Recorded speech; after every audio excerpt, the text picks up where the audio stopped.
Hi, how's it in the name of Christ? How you doing? It's Karabo. Yeah. I like to say it's your girl Crank K, but I realized that I'm no one's girl. What's up? It's the 12th of January 2023. 2024. It's a Friday. It's 2021 in terms of the time. And yeah, let's get into this. Let me put some caveats out there. I may or may not be wearing application makeup. If I am, you'll know. Okay, if it's there, it's gonna bounce around, so just look out for that. I'm not like, I like it. Okay, secondly, my captions are not always accurate. They're either misspelled or something, or inaccurate entirely, like the word is not what I said. Or they have a small G for God, so they're irreverent, whatever. Yeah, look, I don't have an editor, so we just run with what we have. Okay, cool.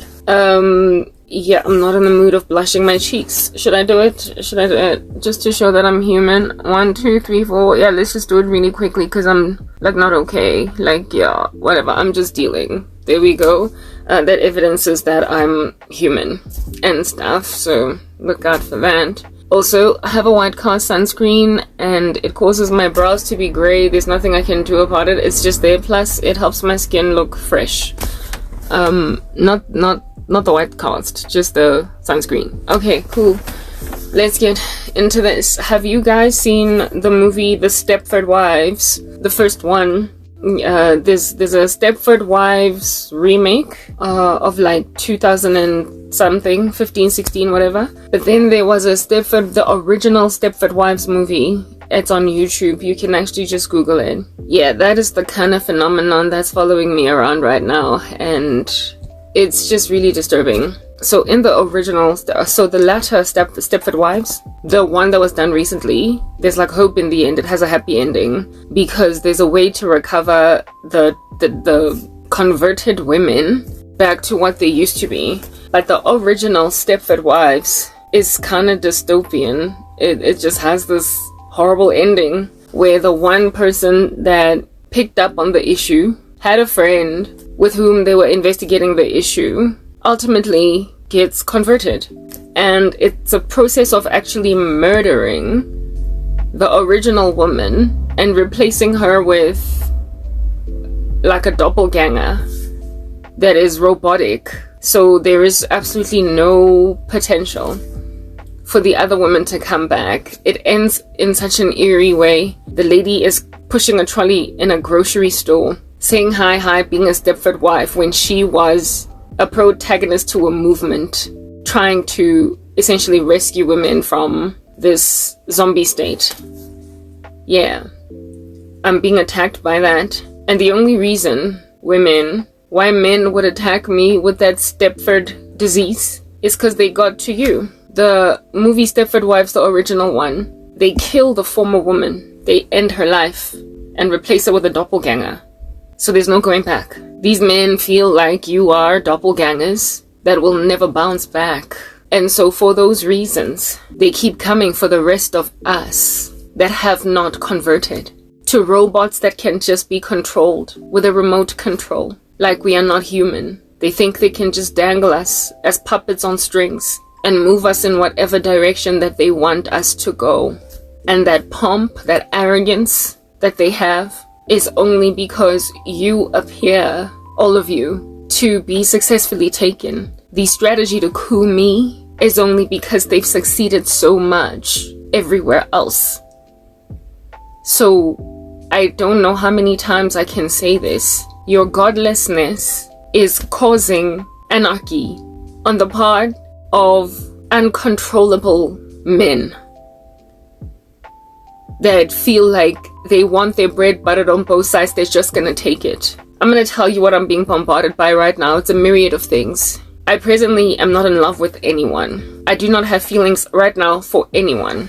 I'm basically a woman whose heart is banked for the prospect of romance, but there's nobody with whom I'm fraternizing right now that is feasibly spurring up any kinds of feels in me, emotions that are authentic or organic. Yet, despite that being a thing, I am lambasted, severely bombarded by feelings of nostalgia, romantic ones, feelings of endearment, feelings of love for for someone that I got over literally a decade ago. Somebody that I got over a decade ago. And such attacks at my person with lost love, singing to me John Legend's song, ran into you yesterday. Memories rushed through my brain, it's starting to hit me. Now you're not with me, I realize I made a mistake. I thought that I needed some space, but I just let love go to waste. It's so crystal clear now, I need you here now. I gotta get you back today. The same man that's singing that is going out of his way to try and crush, brutalize, devastate a family, some other woman, in order for him to just get his bread buttered on both sides. No regard, no respect for how he's going to make both women look, both families look, how he's going to shatter anybody in these streets. It's all about just what am I gonna get? Because I'm hurting. My broken little heart needs mending. And there is nobody that's going to help me along in this endeavor other than who I want right now. Yo, you know what? This conversation, I didn't even know what to say today. I didn't even know how to bring this conversation forward. Because, niggas, I didn't know how to tackle it. What do I talk to? Because I'm tired of repeating myself concerning an incredibly abusive batch of men that have discovered witchcraft and so are using it as like this means to get whatever they want, their wishes fulfilled, their dreams to come true, just grabbing everything and anything. So, seeing as I've been trying to convince women to do a better thing, to turn against this wickedness, to turn to God first of all, and then secondly to help me, to support me, I guess I will keep on doing that over and over again because it absolutely is, it's a non-option for me to go out of this through men. It's a non-option because none are noble, at present anyway, that I've met, enough to recognize the travesty of leaving a woman abandoned just because she won't come into your space. I have a few prepared to help me get out of this insofar as I also get in their pants. I mean, that's no secret. It's no, what do you call this? It's nothing surprising. That's what men do. Y'all know that. Like, they're happy to help you achieve your goals insofar as you're achieving them while riding him. And that stuff is problematic. It's been problematic for a minute. Women have been complaining for a minute. And yet you just keep letting it happen. It's like you're telling yourself, yeah, it's one of those issues that you will riot over. You will complain about them, you will march about it, you will stand up against it. But given that it's such a monolithic structure, in the run-up to ultimately conquering and getting on the other side successful in achieving this endeavor, you're gonna do what you need to do to get from the next day to the next day. I guess that's why revolutions take this long, don't they? It's because there are some people who just don't want to ride out the time and basically walk in delayed gratification, waiting. Do you understand? Delayed gratification, waiting for the comeuppance, waiting for your breakthrough, waiting for the day when you're finally going to get what you need to achieve. I don't know what to do anymore, but then again, I serve a holy God and he obviously knows what's going on here. Even though I don't understand it, I don't know why he's left me destitute like this. Can you all be so roboticized? There are so many evidences all over the show displaying that the world is literally coming to an end. But I'm not so naive as to latch on to that alone. Like Tarzan swinging on a rope, one day I'm gonna hit a tree. So I gotta hope for a future. I gotta try to see if maybe tomorrow is not a thing that's gonna happen. I cannot merely sit here and wait around to get raptured, taken up in the sky, because look at the world around, it's trash, and nobody's ever gonna breathe again. While I do believe that the world is trash and no one is ever gonna breathe again, at the end of the day, it is a trashy world that no one can breathe in, that I am nonetheless in, that I have to try and live in until such time that I get proven true that it's unbreathable and unlivable and we all gotta go. Until such time that we do finally go, I gotta try to live. And so every day is a striving to get out of this mess, even though every day is a longing for the Lord to come and rapture the body of Christ. Between those two extremes, I've gotta keep on negotiating with a bunch of deadbeat, like hard-headed randos who stand to be debilitated by the very same structures that are attempting to gnaw away at my flesh, and yet imagine themselves exempt for whatever reason from the thing that is literally finishing me off like Pac-Man, eating me alive. That's exactly what's happening right now. Pac-Man is eating me whole, and Pac-Man, after consuming all of my flesh, is coming for you. If anything, Pac-Man is currently gnawing away at everybody else's flesh. It's just that the necrotizing nature of Pac-Man is a little bit more rapid with me, because of my living conditions, because of my life, because of how sad everything around me is. Otherwise, this bacteria, this fasciitis that is eating away at my flesh is eating away at pretty much every woman's flesh. There's literally absolutely no woman that is safe from this calamity. You're all just being dropped like dominoes, raped left and right by men that picked up a shiny thing on the side of the street, decided to rub it, and discovered that it's a genie in a bottle, and then asked for you to be their girlfriend, you to be their wives, even though last week you rejected them. They imagine they can get anything they want using this stuff. They utterly shatter lives, destroy them, mow you to the ground, put you in a grave almost, to acquire that which does not belong to them. They are prepared in order to get the bread buttered on both sides and then burp thereafter to decimate your life, that they might ultimately get to say, look at me, pomp, bashing their chest on a mountaintop. I did it. Fine, it might have taken 12 years, but I finally brought her back. How are you gonna, by attrition, exsanguinate all affection from a woman's life until she thinks you a feasible partner to go out with into the sunset when she dumped you 12 years ago? Pumegu 12 years ago. But I mean, you did exsanguinate all love from her life. Make sure no other man looks at her. Make sure no other man regards her with any favor until you become the best freaking thing that ever happened to her in over a decade. That's what they do. It's what y'all must understand. And so if you think that I am naive to basically be a protagonist against this agenda, regarded as seditious to a large extent over this matter, if you think all of that sedition is naive, I guess it is naive to seek out a solution, a cure for necrotizing fasciitis, isn't it? Sit around as human beings and take in our stride, being eaten away flesh by flesh, bone by bone, marrow by marrow, everything in your life just get Pac-Man gnawed away at with absolutely no alleviating measures in place, nothing to reprieve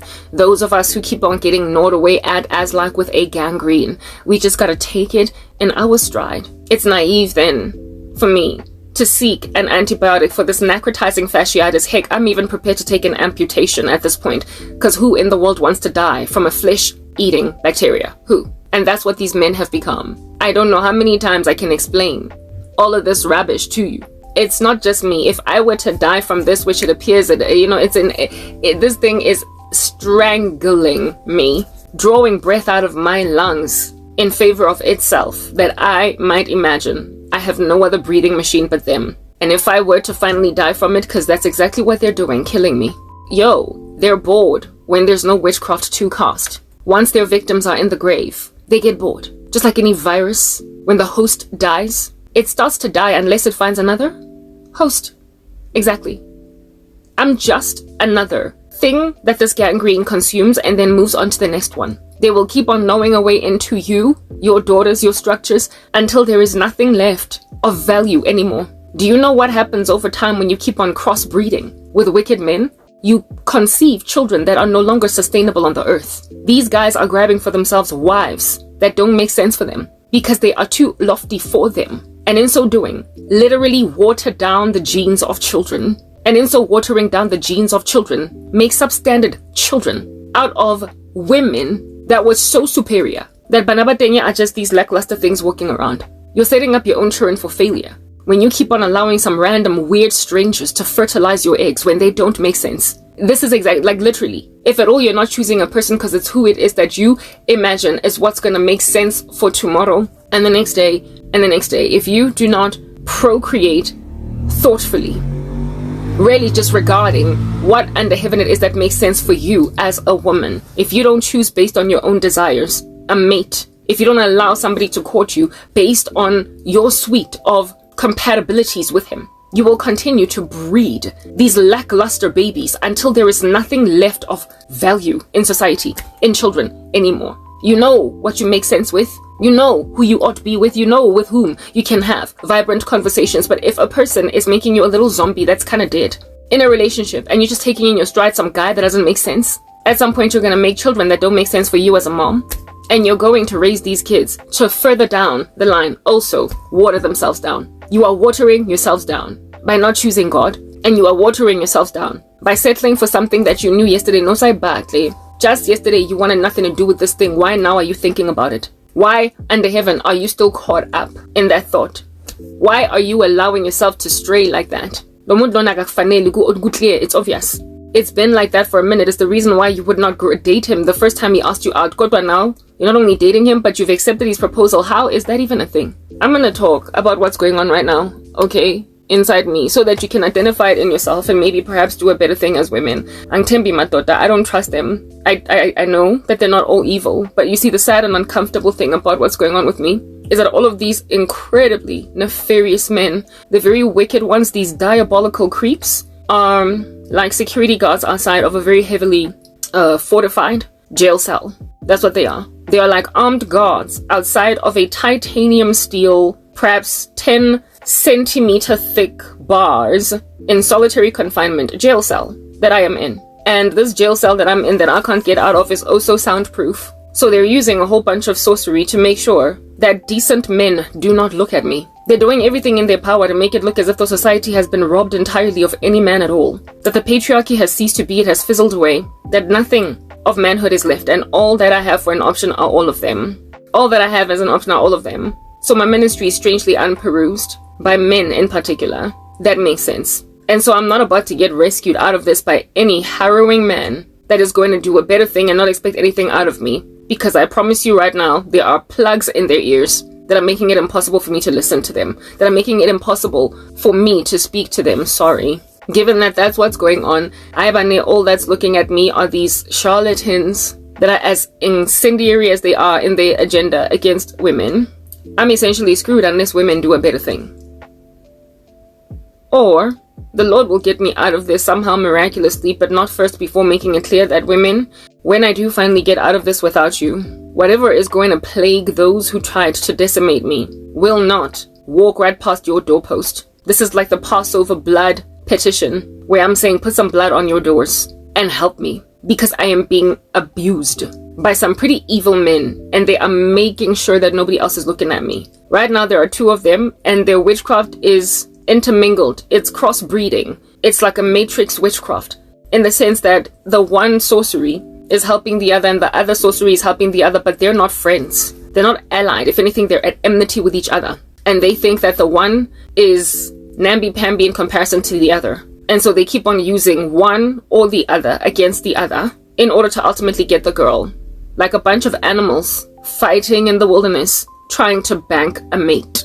And so it doesn't really matter how much blood they shed. And it also does not matter if that mate that they're fighting over, thanks to their fight, ends up dying. When you want a woman so badly that you're prepared to rip her in two so that she could be shared among two men instead of her actually be with one guy. When you want her so badly that you're prepared, long story short, for her to die. That's what I'm enduring. But I should not speak like a person that is in fear. I will not lie and say that I'm not scared. I am. Because I've never been this lamp-basted and bombarded in my life by so many evil men all at the same time. It's just menacing what I'm enduring. It's menacing. As a result, my faith is shaken. As a result, I'm struggling a lot with believing that I'm going to get out of this. Because just as I recover from one sorrow, another one slaps me. And I frankly don't know at what point I'm going to be reprieved from the insanity of men. Allow me to tell some stories, because y'all know I can do that. When I was like 2021, I was staying Kotladi, Soweto with my relatives, whatever. I was not very well treated, but that's not the whole moral of the story. I had a cousin there who was younger than me by 4 years, so she was still in high school at the time. Latter years of high school, perhaps like maybe grade 11 or matric. And she had a friend that was, from her descriptions, I'd also met this friend one time before in the past when she came over to the house to visit her friend. A very beautiful young woman, a beautiful young girl. I guess she was still a girl. She was incredibly smart. If anything, she was a grade more advanced than everybody else in her age group because she was smart. She was that girl. She was the maths kid. She was the science kid. She was basically looking forward to a great future.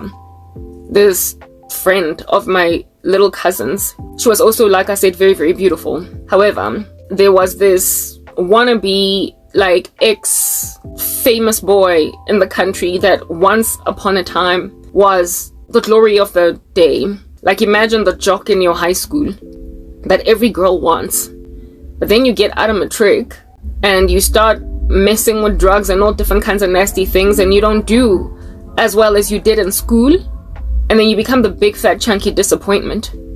You become the thing that once everybody thought you would have been really amazing, and then you come out on the other side rolled out flat on the ground like dough in an oven that you open the oven too quickly, and so if lopile, so there's no rescuing that.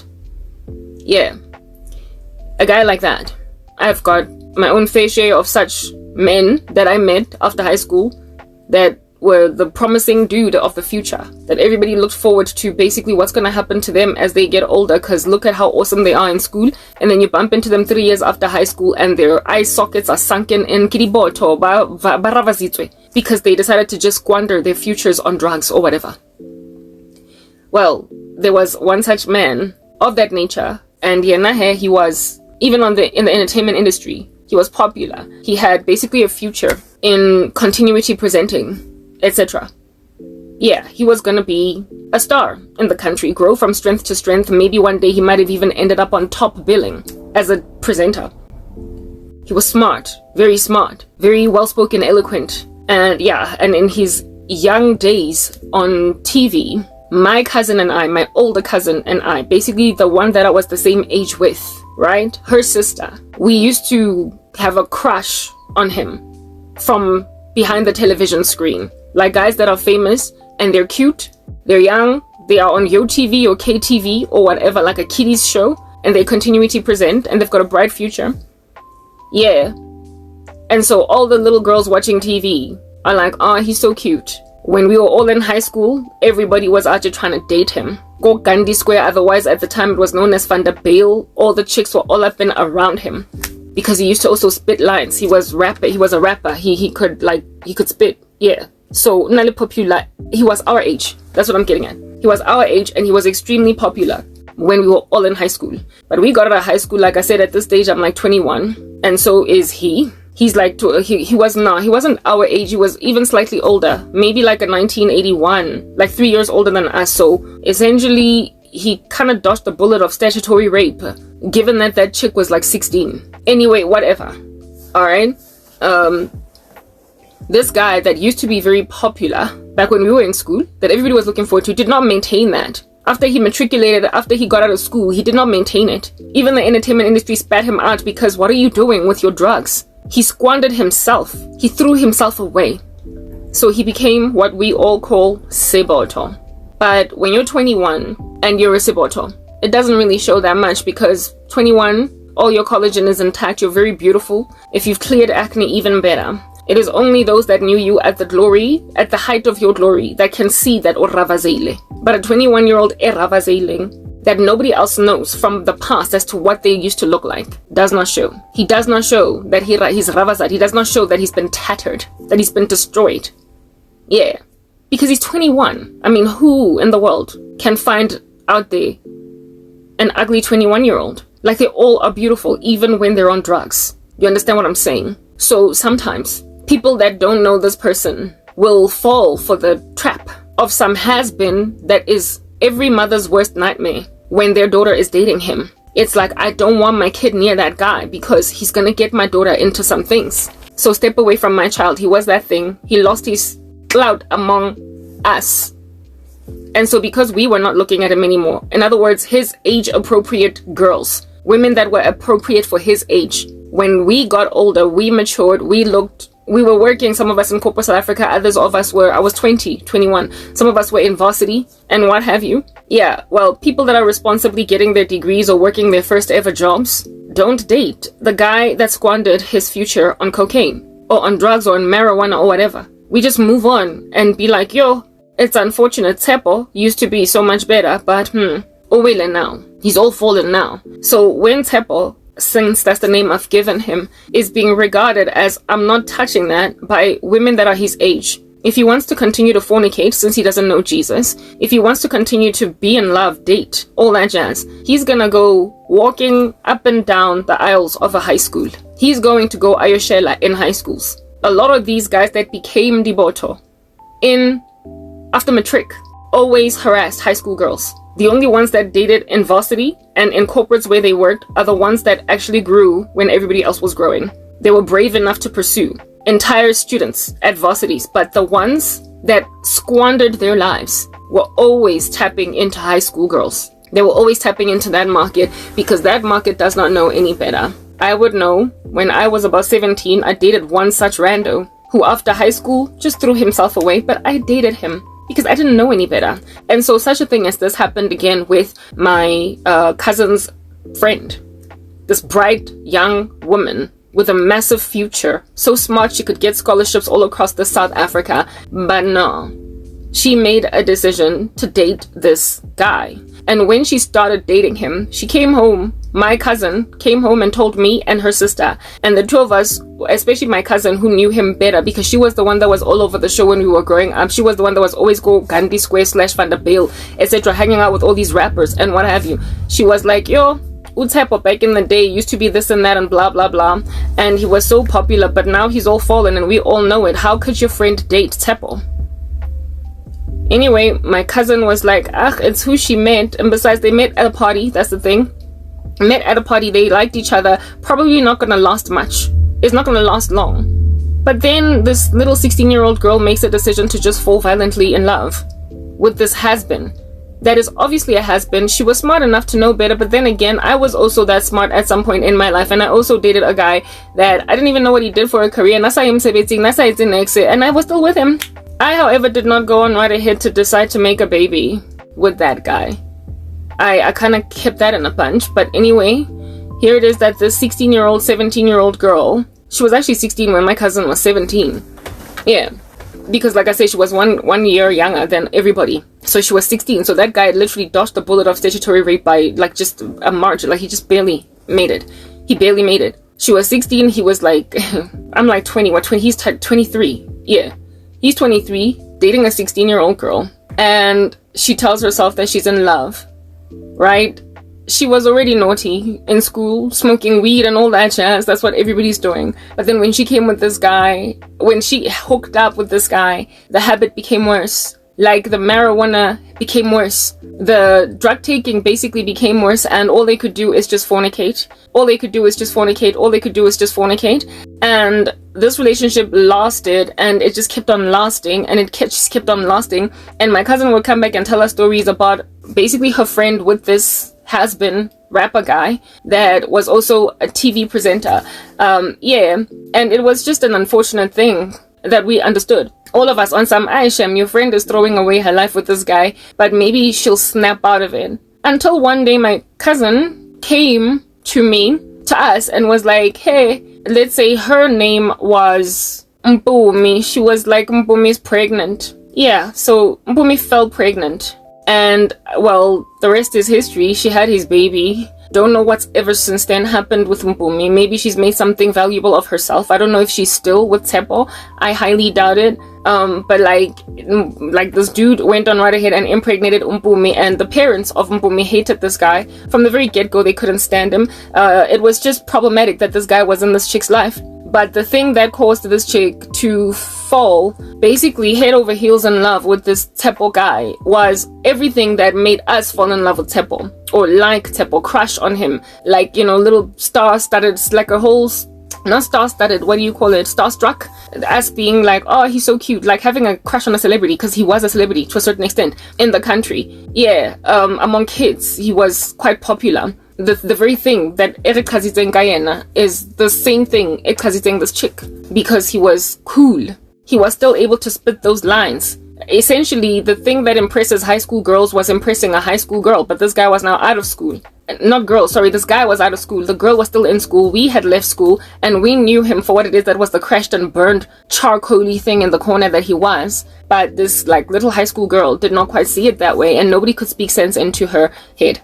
It was unfortunate. She went on right ahead and fell pregnant by him.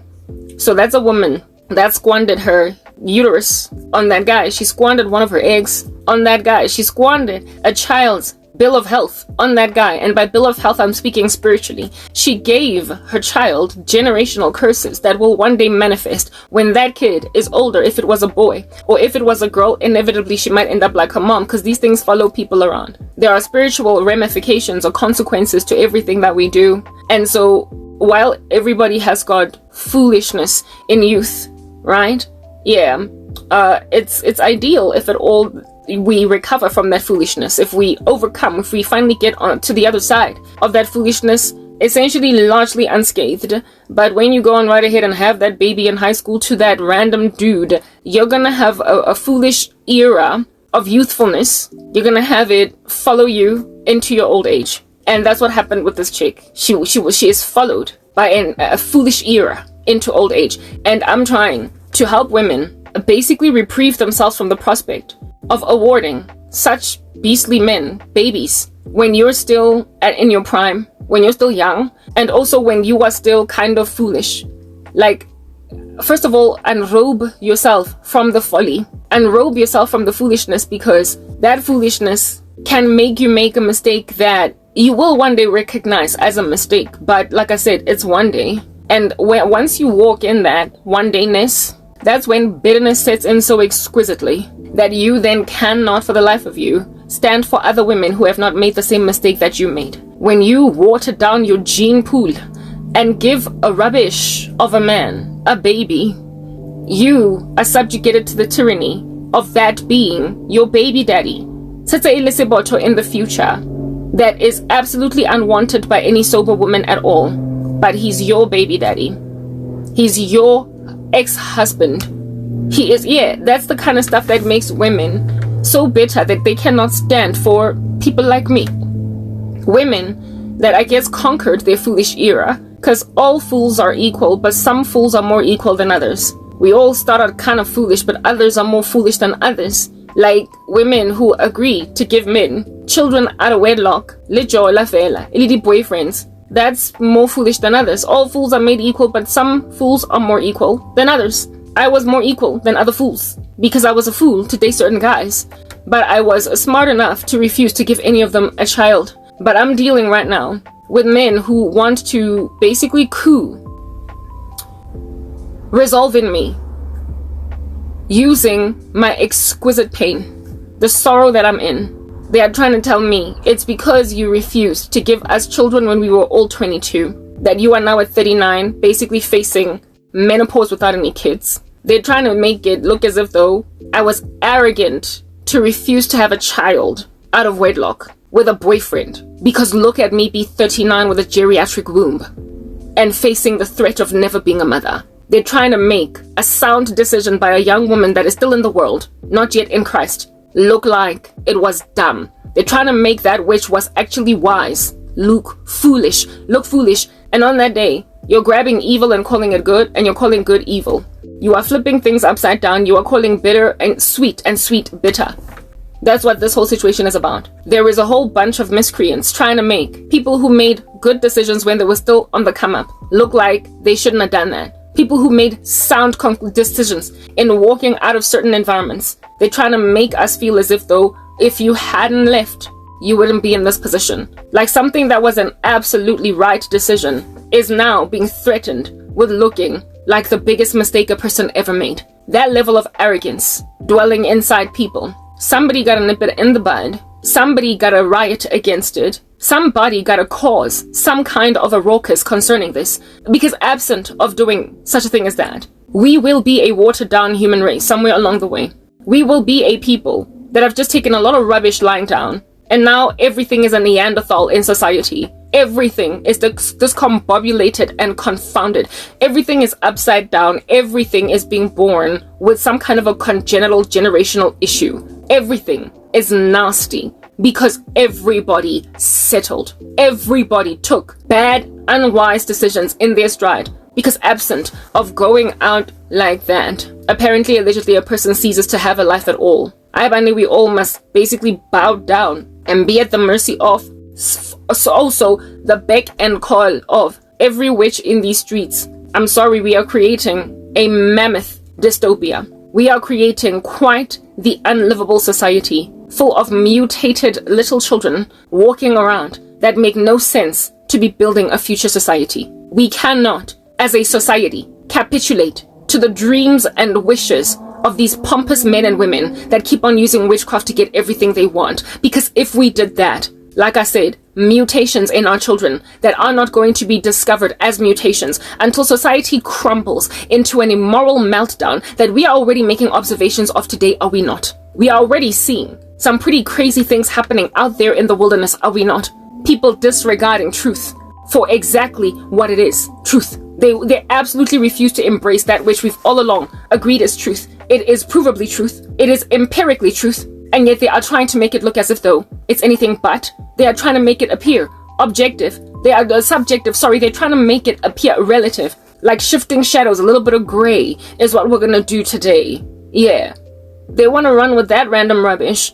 And so, manje, our societies are looking more and more dastardly and absent of seizing this thing and nipping it in the bud. We are going to have further mutations than what it is that we are already making an observation of. Look at the unreasonable way of thinking presently by Gen Zs. It's frankly ridiculous. I blame their parents, the Gen X's, the ones prior to that, maybe even some millennials. They cannot, for the life of them, do the right thing. And so they are giving birth to these mutated offspring, these progeny that are half the size of what it is that they ought to have been, because they were made to bow down to esoteric magic. They were made to bow down to secret societies. They were made to bow down to men and women who think they've got extra special knowledge and they can get whatever they want on a silver platter. A big fat chunky buffet of the human race is awarded them, where they can consume anyone's gifts and talents and grab any woman from the table they want insofar as they wave a magic wand. Absolutely unacceptable. And if people don't want to agree with me, you don't have to. This here is an extinction level event. I keep on saying it. If people do not do better, the Lord is not going to allow the dwindling nature of children to continue in the way that they're continuing. Already there are teachers all over the world lamenting about how Generation Alpha children are different. They're doing things differently. There's a weirdness about them. We thought Gen Zs were whack in terms of how they do things. Sometimes the Gen Alphas are going to be even more bizarre. And their children thereafter, worse off. Do you think God is not going to put a chock-a-block to all of that? This female that I'm busy telling you guys about, that was my cousin's friend. She gave some rando a baby, and every single time I am being bombarded by all of this incredible rubbish, the Lord shows me a prototype of that female, that friend of my cousin's, the very smart young woman, the math student, the science student, that nonetheless went at the age of, is it 16 or 17 or whatever, I believe she was 16, decided to go and give some, he didn't even have a stable job, rando, a baby. I don't know how they took care of it. Likely that woman, that girl's baby was likely taken care of by her parents, because that dude was just irresponsible. He didn't even have a job. I don't know how he was able to afford all that marijuana. So obviously grandparents raised that child with the mom. I would imagine that's what happened. My cousin is the only one that'd be able to confirm if that's a reality. But that's usually what happens when you just go and give some idiot a baby. Everybody's going to raise that child except that idiot. Everybody is going to raise that baby except that idiot. And I've got a bunch of idiots fetishizing the prospect of putting a bun in my oven. The child of which would, like I said, be substandard in comparison to what I would have gotten if I had waited for the right guy. And secondly, highly unlikely raised by such an idiot as that. These men, from what the Lord shows me, are like ones who,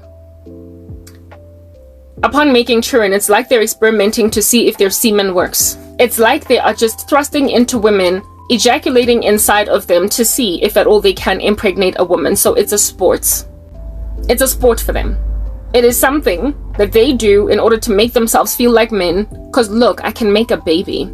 They just like to hit home runs and manufacture some children, only so as to prove that they can. Following which, they then are such reprobates concerning the upbringing of these children, that these kids are better off with just their moms. Those are the kinds of men that want me. There is a filthy man.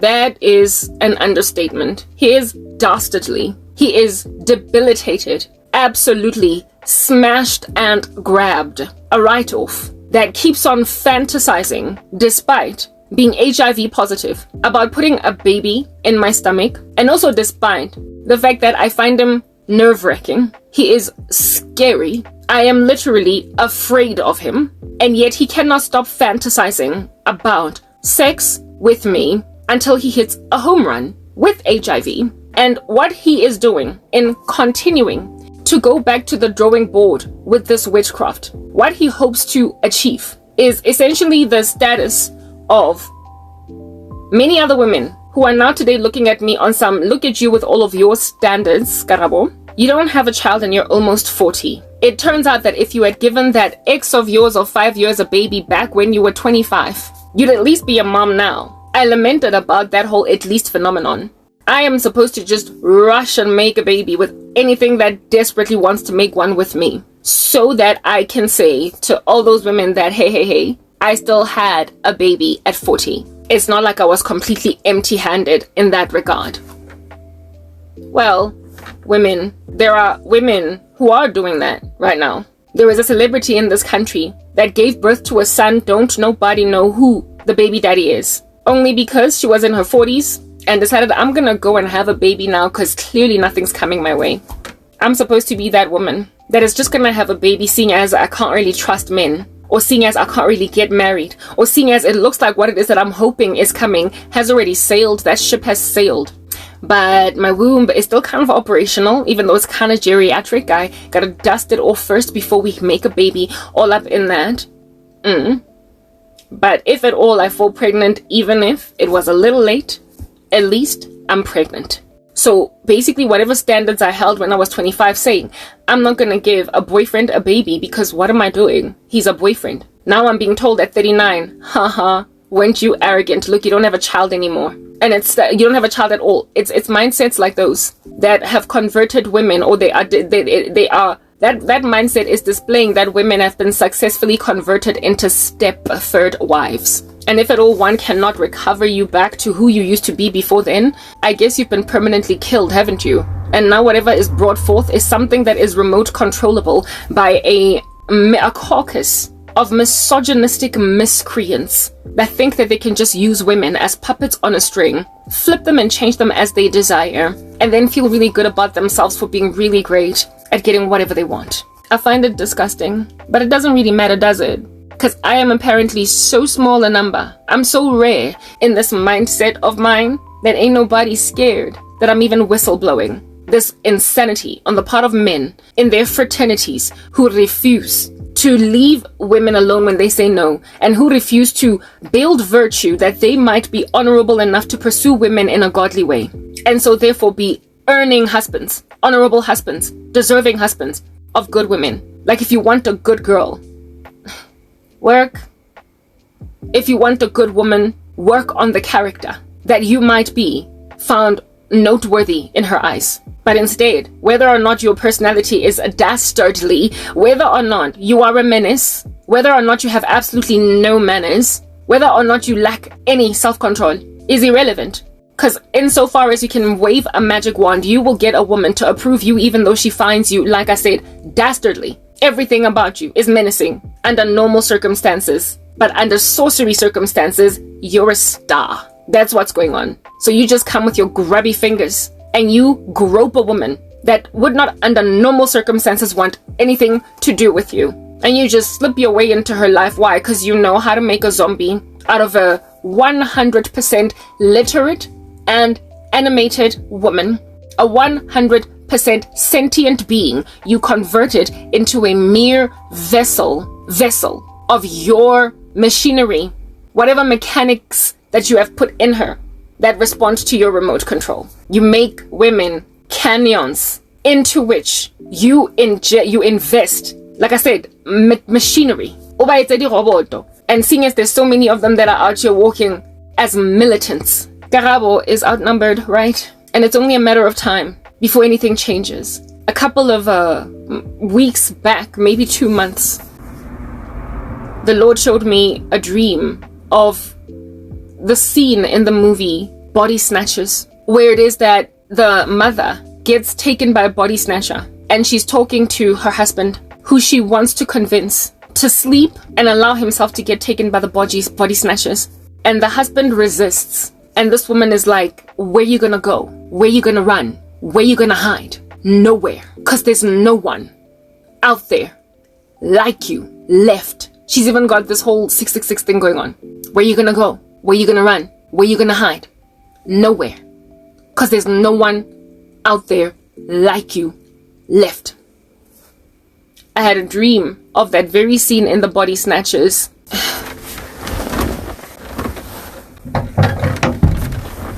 I had a dream of that scene in the movie Body Snatchers.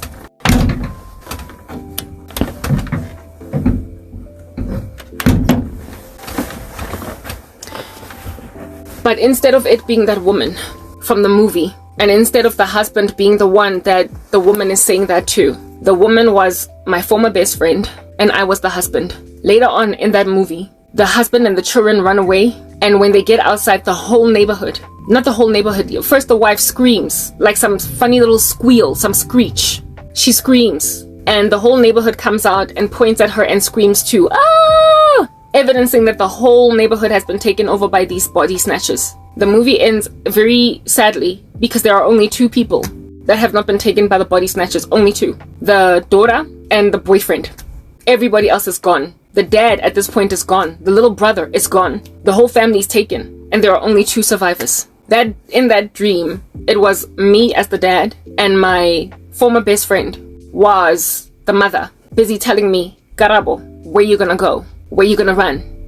Where you gonna hide? Nowhere. Because there's no one out there like you left.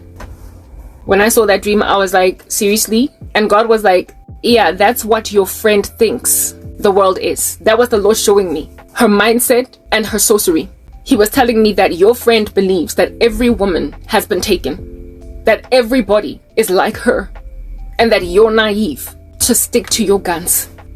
So all these women that are busy watching me suffer, standing back, just like my former best friend, all of these men with all of their menacing activity that have gotten to you and converted you into Stepford wives, Stepford women that are just happy to just abide. When I come here and I talk, you're like, Karabo, where you gonna go? Where you gonna run? Where you gonna hide? Nowhere. Because there's no one out there like you left. Well, if at all there's truly nobody out there like me left, then I guess there is no earth anymore for us to live on, is there? If really, truly, there's nowhere to go. I am not exaggerating when I say, therefore, that the world has come to an end. Because that level of dystopia has not been predicted in the Bible as a reality without God intervening. That level of callousness in the human heart, where everybody is just capitulating to every rubbish that can come. It is predicted that once the world gets there, it's over. Where men are lovers of themselves, lovers of money, boastful, proud, blasphemous, disobedient to parents, unthankful, unholy, full of slander, despisers of those who do good, lovers of self rather than lovers of God, having a form of godliness but denying the power thereof. Have nothing to do with such people when the world is increasing in lawlessness, and so therefore the love of many people is growing cold. That is called the end of days. That means it's over. So the moment people start to say, where you gonna go? Where you gonna run? Where you gonna hide? Nowhere. Because there's no one out there like you left. When people start to say stuff like that, I guess you're right. There is no one out there like me left. And if, like in the body snatchers, all that's left in the end are 2 people, I guess then the Lord will rapture that remnant. A completely nightmarish dystopian earth that's just going and going and going and going is unbiblical. It doesn't happen that way. God puts a stop to it. He intervenes. He says, no, not on my watch. And so it's entirely naive for anybody to think that I'm naive. It is rather naive of them to anticipate that this is just going to keep going and going until there is nothing left for me to look forward to anymore. It's naive, but people are sitting where they're sitting, comprehensively disregarding my cries for help. Imaginative that at some point I'm eventually going to be snatched by the body snatchers. Women, these men are taking you for a ride, and they are unnecessary in what they're doing. And it is when men drop the ball like this that it's especially true that it's over for society. Why? Because men are supposed to be our heads. They're supposed to be leading us. They are the ones that are given the baton to run. They are the ones, according to God, that are to preach and exercise authority over women and children. Men are supposed to be the ones that are reverends, that are preachers, teachers. They are the ones that are supposed to be proliferating the word of God on earth. They're the ones that are supposed to be going to theological seminary and learning to become pastors. They're the ones that are supposed to be leading the whole universe, the whole human race, in godliness. And as women, we are supposed to be their helpers, suitables. The Lord can make women prophetic, like he did with Deborah.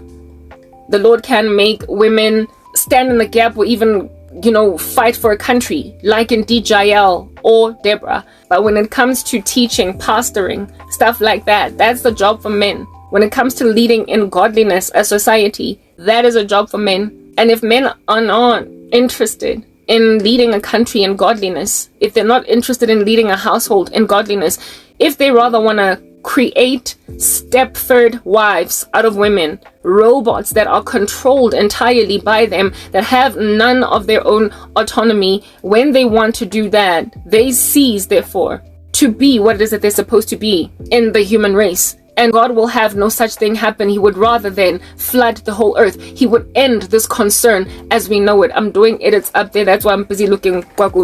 He would end this whole entire concern as we know it. When men don't want to take their positions, it's over. It's written in the Lord's word so that you can understand how over it is for us because of the manlessness of the earth, because of the failure by the patriarchy to do what they were supposed to do. How over it is, y'all need to understand. If at all prayers are not going up to heaven by those people that have been charged by God to lead the human race in godliness, there is nobody standing in the gap, therefore, for the countries that we live in, for the villages, the communities, the households. It's written in God's word that men, when they do not listen to women or their wives, in this particular instance, this passage in God's word in the scriptures speaks of wives. Men, if you don't listen to your wives, it is written in the Lord's word that even your prayers are going to get hindered. If you don't heed the helper suitable that I've given you to enable you along, you and your prayers can forget about being answered. And if men cannot successfully pray, we are literally in danger as a planet. As a planet. Y'all need to understand the importance of the patriarchy. God himself is a patriarch. The Holy Spirit is a man. The Son, man. The Father, man. We are the bride of a man when we love the Lord. The man of which is Christ Jesus. And so when manhood falters in society, we're done for. Like all of us are done for. All of us are gone. When men are no longer taking care of women and children, and when they are no longer godly about it, we're done for. And what's currently happening right now is that there's all these men that are insistent on robotizing Eve. They're insistent on robotizing helper suitables, people that the Lord has set apart to help Adam along in his agenda. They so hate, they so loathe the voices of women, taking scripture out of context entirely, where the Lord said a woman must be silent. They so hate our opinions that they can't listen to us when we speak. They loathe our voices because they are not loving us as Christ loved the church, but they are misogynistic and chauvinistic. And when you're a chauvinist, you are hateful of a suggestion by a woman at all. Instead of you feeling, blessed by the counsel, you could run with it or not, but you will definitely take it under advisement. They are not even taking anything we say under advisement. It's like at all. And if we're not talking, what's the point? The Lord did not create Eve to just sit around gathering dust being pretty in front of Adam. She was supposed to be a helper, suitable. And when men don't want to help because they feel as if though I got this, because that's what's happening with me. That's what's happening with y'all. These misogynistic men that can't stand your opinion because they think you're loud-mouthed or you talk too much, you are too opinionated, you are ABC. They just don't like hearing women speak because they are competing with women instead of recognizing their value in contributing to their general cause. Our voices are to be mum in their climate, and upon us being mum and not speaking, therefore, who in the world under heaven here is truly helping anyone? Who is helping who? They don't want to take our help. I'm dealing with an ex-boyfriend that I tried to help. But instead, what happened? You know what? Let's move to the next part.